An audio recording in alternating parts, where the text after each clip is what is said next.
morning.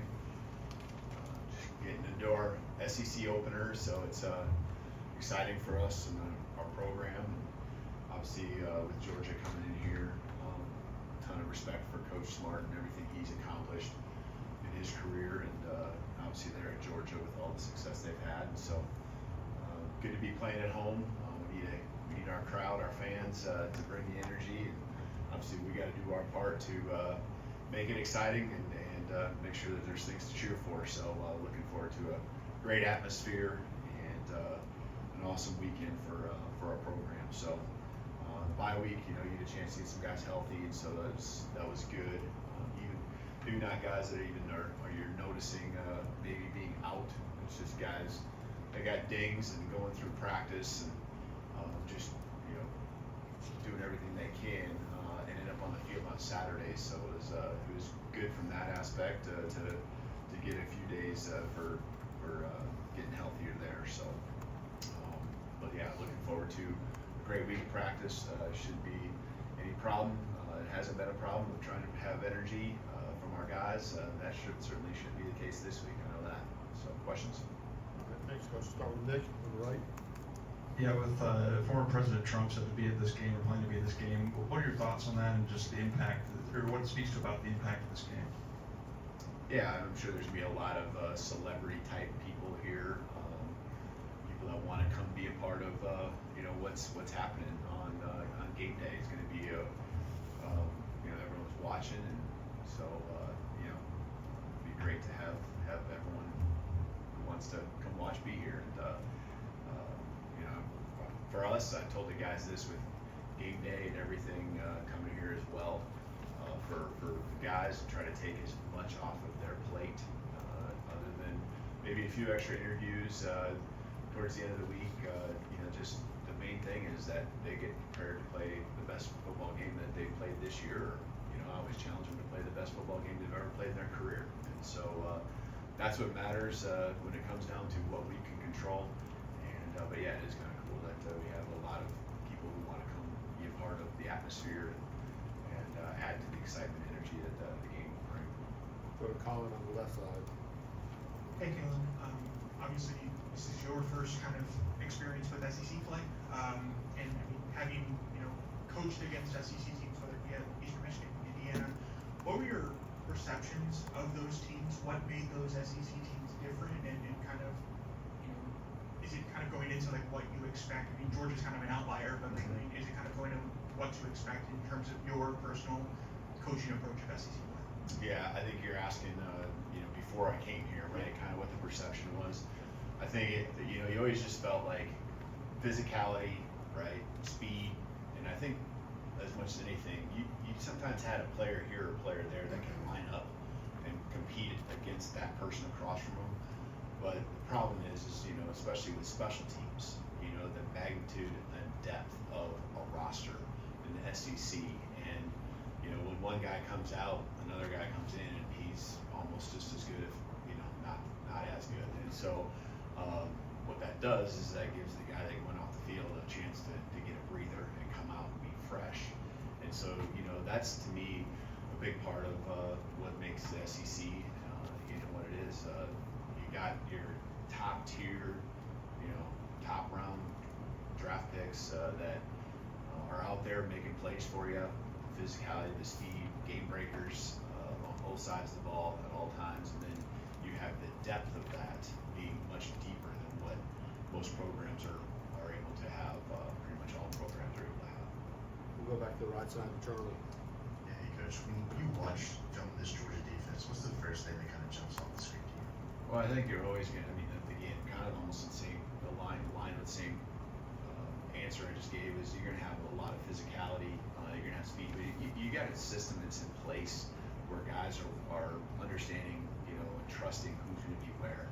And so, what you got to try to do is create the opportunities with your matchups, create opportunities, and try to do what you can do to get a step or maybe have that defense freeze or flinch. That's offensive football. You try to do that any week, but that's what becomes a bigger test when you have a program like this that has so much continuity in what they've been doing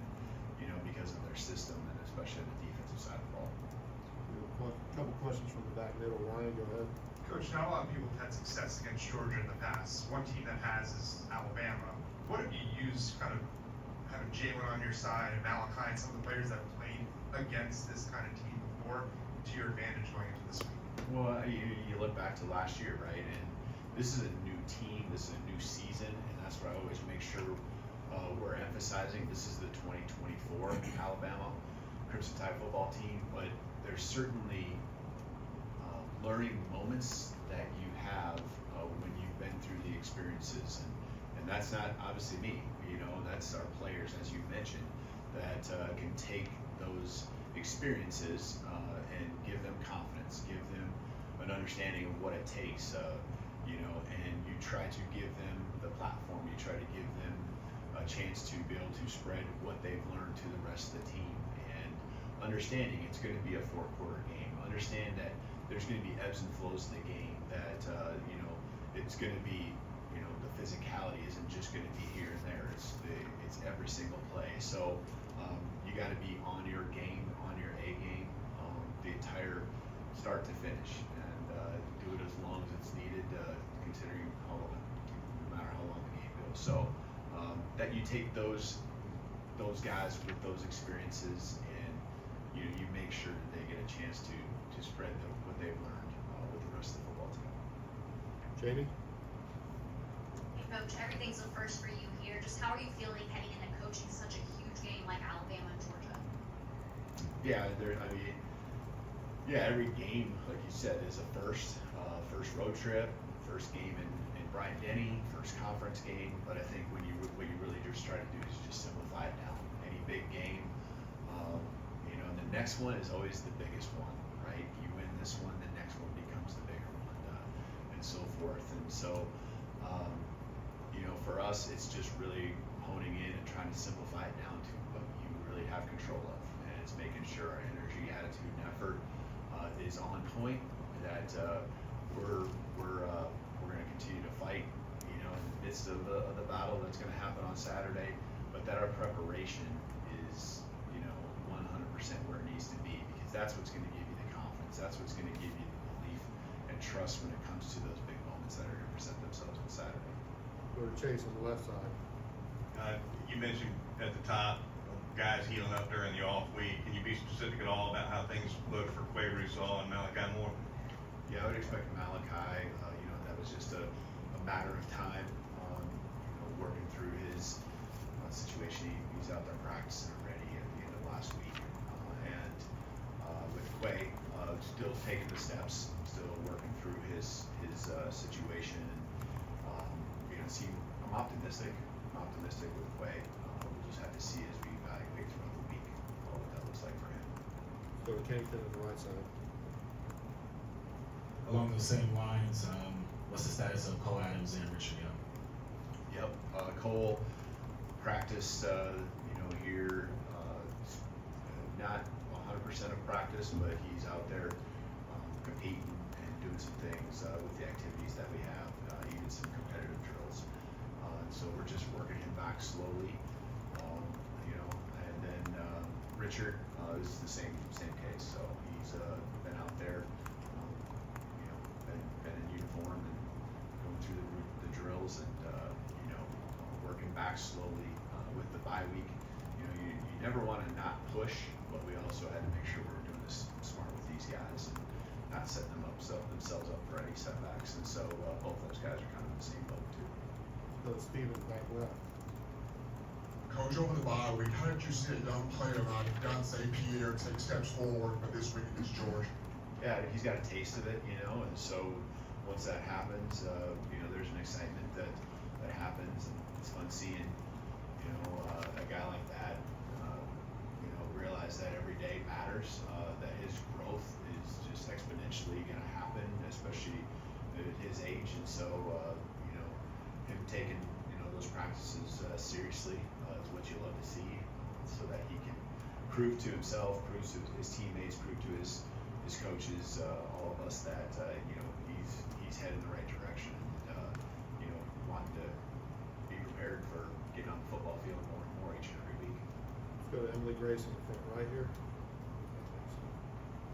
Coach, in terms of time of possession, your team and Georgia are almost identical. How do you gain separation in that area, and how significant is that point of emphasis on Saturday? Yeah, time of possession is always an interesting stat, right? Just because, we saw in one game at the beginning of the season, our time of possession was not in our favor, drastically. Explosive plays and things like that. And I feel scoring points is what it's all about. In order to score points, you do have to have explosive plays. There's just statistical analysis that shows that. But there is a piece to also not being having one side of the ball on the football field, especially your defense, and how that will wear you down, and especially in a game like this when you know it's going to be physical.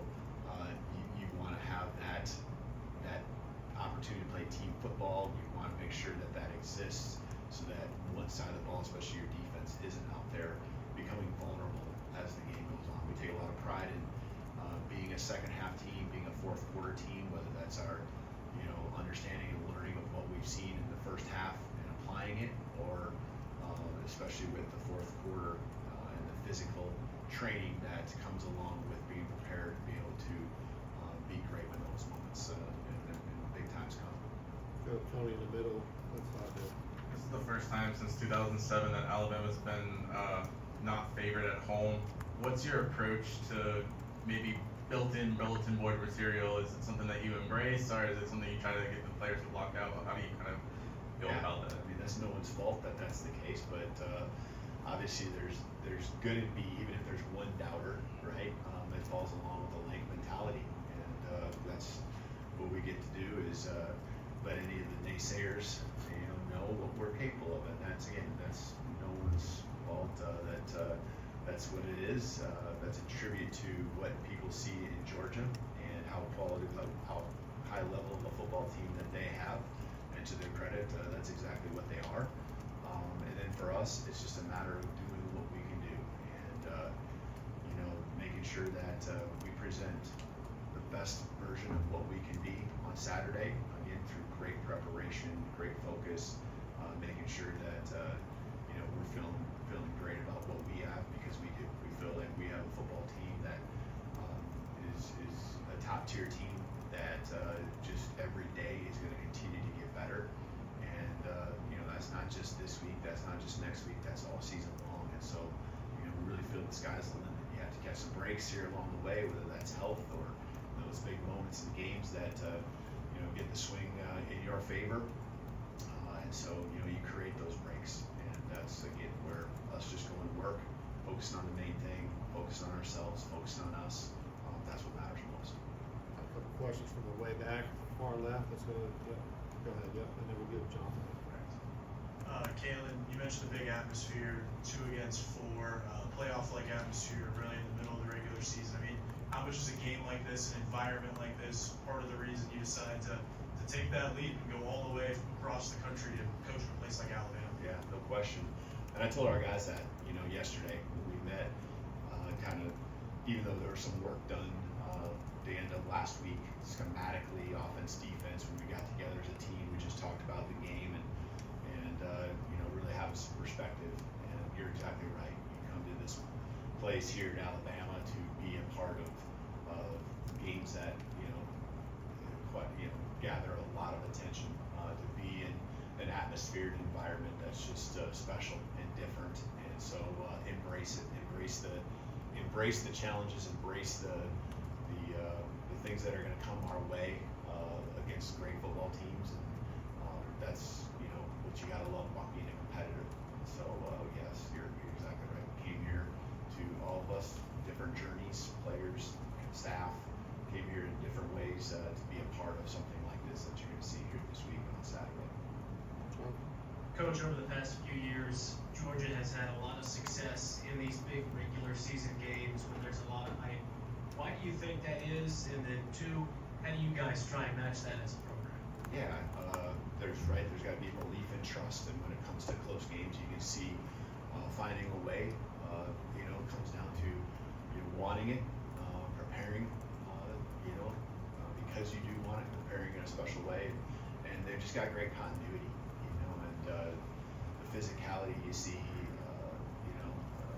this scheme, the schemes and schematics, especially defense, that goes way